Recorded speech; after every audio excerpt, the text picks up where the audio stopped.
Hai, selamat datang kembali di channel YouTube Teman Cerita Horor. Yang baru bergabung silahkan di-subscribe dulu ya. Oke, cerita horor malam ini berjudul Ibu dan Bayi Penuh Darah. Kalian penasaran kan? Jadi tanpa berlama-lama, yuk langsung aja kita mulai ke ceritanya. Cekidot! Kecelakaan tuh udah identik sama sesuatu yang serem gak sih? Mau korbannya anak kecil sampai orang dewasa. Ya. Nah, kali ini gue pengen cerita tentang kecelakaan yang gak sengaja menewaskan ibu hamil. Waduh, kasihan banget ini. Jadi kejadian ini tuh terjadi di tahun 2000-an di daerah Jakarta. Ada seorang ibu hamil yang usia kandungannya tuh hampir 9 bulan. Udah gede banget dan siap buat nunggu lahiran. Aduh, ngilu banget anjing gue bayanginnya. Nah, sekitar jam 9 pagi, di gang yang lumayan lebar, dan kanan kiri tuh ada rumah warga. Si ibu ini tuh lagi mau nyebrang sendirian. Pas dia nyebrang, ada mobil dari arah kanan. Kecepatannya tuh sekitar 60 km per jam. Hantam ibu hamil ini. Ya Allah. Terus langsung ketabrak, jatuh dan pingsan di tempat. Nah, yang nabraknya itu perempuan. Umurnya sekitar 25 tahun. Dan ternyata dia tuh lagi belajar bawa mobil di gang itu. Jadi alasan dia nabrak adalah dia tuh menginjek rem, tapi yang keinjek tuh malah gas. Aduh. Jadi kebayangkan kencengnya tuh semana kalau kaget keinjek. Ya. Akhirnya rame lah tuh sekitar warga-warga yang lewat jalan itu, sampai orang-orang yang di dalam rumah pun pada keluar. Ibu hamil ini tuh langsung dibawa ke rumah sakit sama warga yang nolongin. Tapi sayangnya, nyawanya dia dan bayinya tuh gak ketolong. Sempat ricu tuh di rumah sakit, suaminya si ibu itu pun datang dan minta pertanggungjawaban sama yang nabrak. Akhirnya diproses lah secara hukum dan hasilnya si penabrak perempuan, kita sebut aja namanya Lisa, masuk penjara selama kurang lebih 6 tahunan, boy. Oh, oke.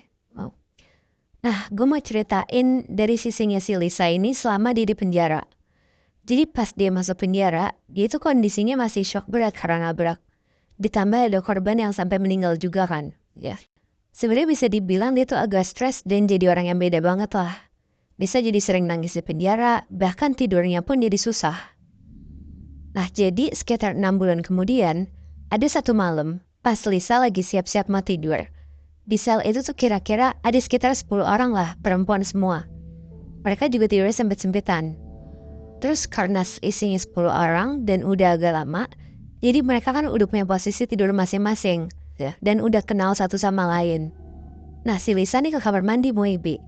Dia mau buang air besar dan posisi kamar mandinya tuh di dalam sel itu juga. Jadi pas Lisa lagi jongkok, kan masih bisa ngeliat ke depan tuh jadinya. Dia ngeliat tuh dengan jelas kalau teman-teman satu sel tuh udah pada tidur semua. Tapi pas Lisa nunduk untuk ngambil air, pas dia lagi lihat ke depan, Lisa ngeliat dengan jelas ada perempuan di pojok sel lagi jongkok sambil nunduk gitu Bi. Jadi sama-sama jongkok kelihatan gitu. Enggak, yang satu nunduk di pojok, si Lisa ngeliat si yang nunduk ini. Penasaran kan si Lisa ini? Ini tuh siapa? Soalnya nggak ada teman saya yang mirip sama perempuan di pojok ini. Dipercepatlah buang airnya sama si Lisa. Pas dia udah selesai, dia samperin nih perempuan ini. Lisa jongkok sambil nyolek-nyolek perempuan yang lagi nunduk ini. Pas perempuan ini nengok, Lisa ngeliat perempuan ini tuh mukanya berdarah-darah. Dengan posisi di tangannya tuh lagi gendong bayi yang juga berdarah. Wow, Lisa kaget banget. Dia teriak-teriak sampai satu selnya dia tuh pada kebangun. Tapi setelah teman-temannya kebangun, sosok perempuan ini tuh langsung hilang semua, Bi. Di situ Lisa nangis-nangis ke teman-temannya dan ngasih tahu kalau dia tuh ngeliat sosok perempuan gendong bayi. Dan ternyata itu tuh perempuan yang dia tabrak 6 bulan lalu sampai meninggal. Shit. Nah, besokannya, Lisa tuh seharian cuma bisa diem dan baca-baca doa doang karena dia tuh takut banget di situ. Dan dia tuh tahu banget kalau sosok perempuan ini tuh sosok perempuan yang dia tabrak waktu 6 bulan lalu. Sampai akhirnya, malamnya nih, Lisa mutusin untuk cepet-cepet tidur karena dia tuh gak mau jadi orang yang paling terakhir buat tidur lagi. Karena biar dia gak ngeliat macem-macem kan, ya. Terus sekitar jam 10 malam, dia tidur sebelahan sama temennya. Nah pas udah ketiduran, Lisa tuh mimpi. Dia lagi jalan di jalanan, tapi anehnya dia tuh lagi gendong bayi gitu. Dia pun di mimpi itu bingung kalau itu tuh bayi siapa. Tapi ya di mimpi itu dia tetap jalan sambil ngegendong bayi ini. Terus Bi, dari arah kanan, pas Lisa mau nyebrang, ada mobil kenceng banget langsung nabrak si Lisa. Anjing, jadi kayak apa yang dia lakuin kemarin ya? Iya bener Di situ Lisa tuh langsung jatuh, tiduran. Dia nggak bisa gerak tapi masih bisa ngeliat sekitar. Dan pas mobil yang nabrak dia itu turun dari mobil, Lisa melihat sosok perempuan itu lagi jalan ke arah Lisa. Dan ngambil bayi yang ada di pelukannya si Lisa itu. Sambil perempuan itu kayak nangis-nangis ke Lisa gitu. Di situ Lisa langsung kebangun dari mimpinya ini. Dan pas dia kebangun, dia langsung kayak berdiri di posisi duduk gitu karena kaget. Dia lihat sekitar, wah ternyata udah pada tidur semua tuh teman-temannya. Akhirnya dia nenangin diri dulu, terus dia tiduran lagi. Nah pas dia tiduran, dia nyoba ngehadap ke kanan. Nah pas dia ngadep ke kanan dia tuh hadap-hadapan sama sosok perempuan yang lagi gendong bayi itu, sambil nangis-nangis. Si sosok ini tiduran juga. Jadi mereka tuh sambil saling tiduran, terus hadap-hadapan posisinya. Di situ Lisa langsung balik badan, nangis-nangis dan merem.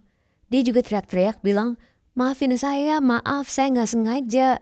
Sampai ada temannya tuh yang kebangun juga dan nyoba buat nenangin Lisa di situ.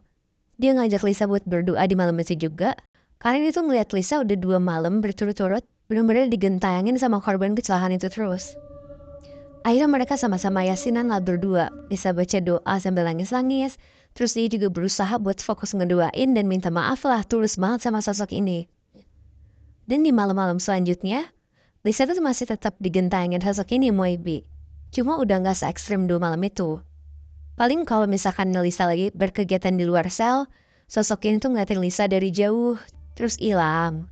Kalau malam-malam, perempuan ini tuh cuma duduk di pojokan ngeliatin Lisa doang. Tapi akhirnya tuh Lisanya juga gak berhenti lah bacain Yasin tiap malam buat si almarhumah ini sambainnya. Jadi lama-lama sosok ini tuh jadi hilang pelan-pelan juga.